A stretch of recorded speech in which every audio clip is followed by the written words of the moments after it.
Asambleísta Armando Aguilar.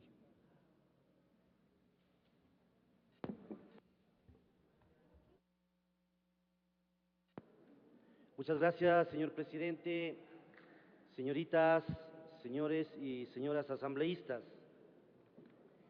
El tema de debate de la semana anterior y de esta mañana y tarde nos debe llevar a una reflexión profunda de las reformas que se están planteando.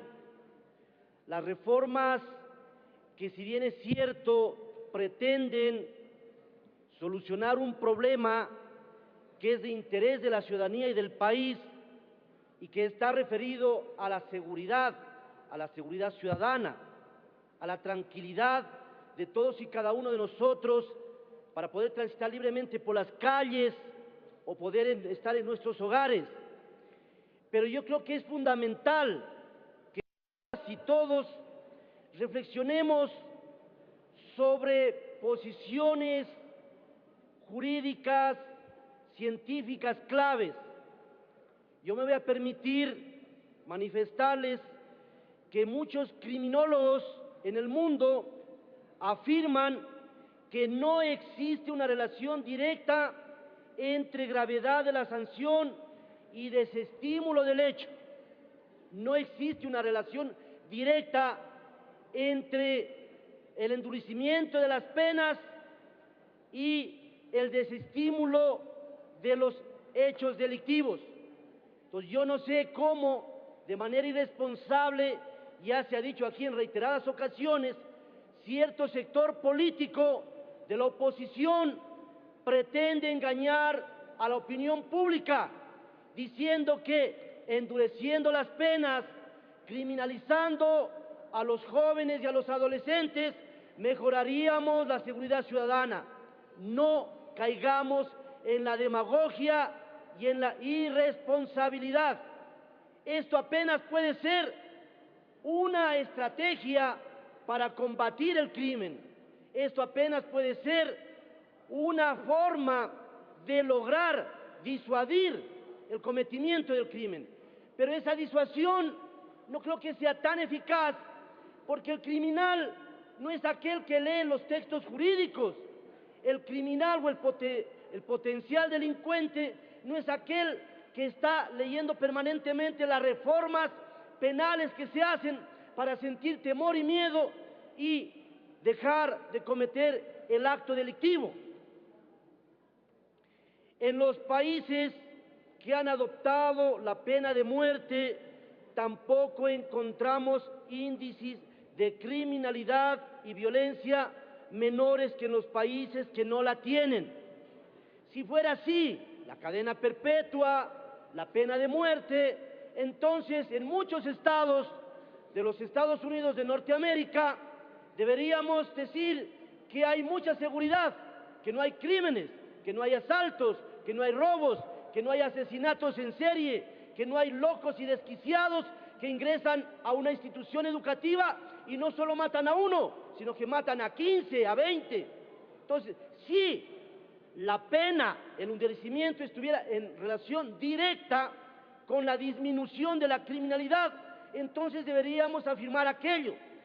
Quienes desde la oposición han planteado que esta es la solución y que posiblemente nuestra bancada, que posiblemente nuestro proyecto político es el causante de la inseguridad, deberían demostrarnos con cifras, deberían demostrarnos con estadísticas, decirnos que en los países en los que las penas se encuentran endurecidas, decirnos que en los países en que hay la pena de muerte o en los que hay la cadena perpetua ha disminuido significativamente el crimen, para entonces sí aceptar posiblemente algún margen de responsabilidad que haya en este tema.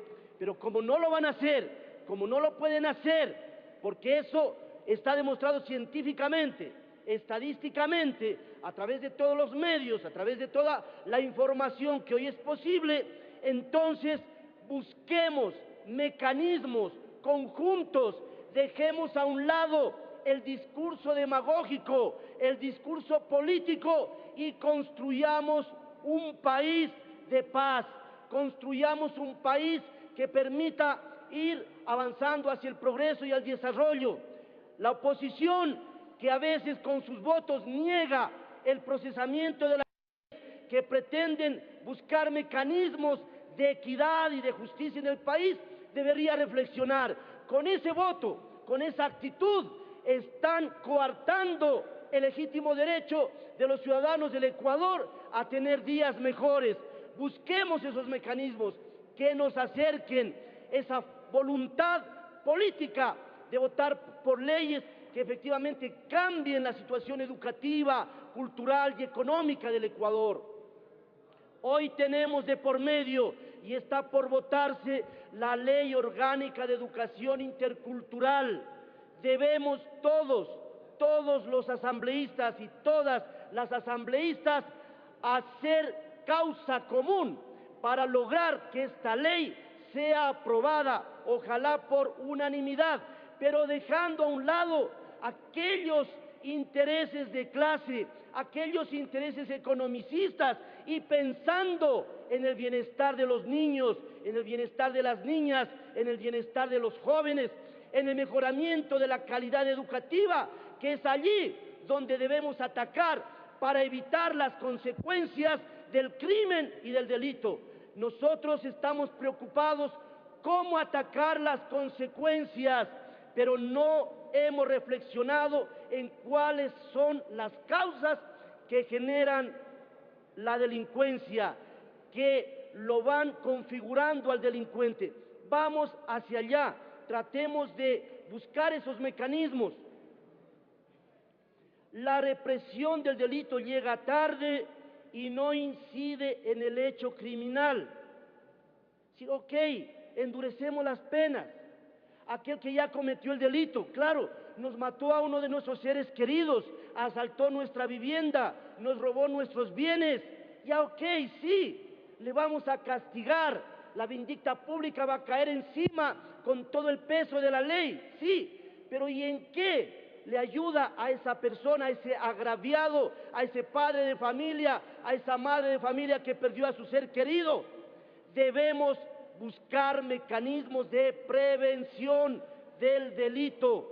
Debemos también establecer, y creo que aquí Mauro Andino ha presentado varias propuestas que van a permitir, ojalá, y eso lo anhelo con mucho entusiasmo, van a permitir luchar no solo contra la inseguridad, sino contra un factor que es mucho más grave que la inseguridad: la impunidad.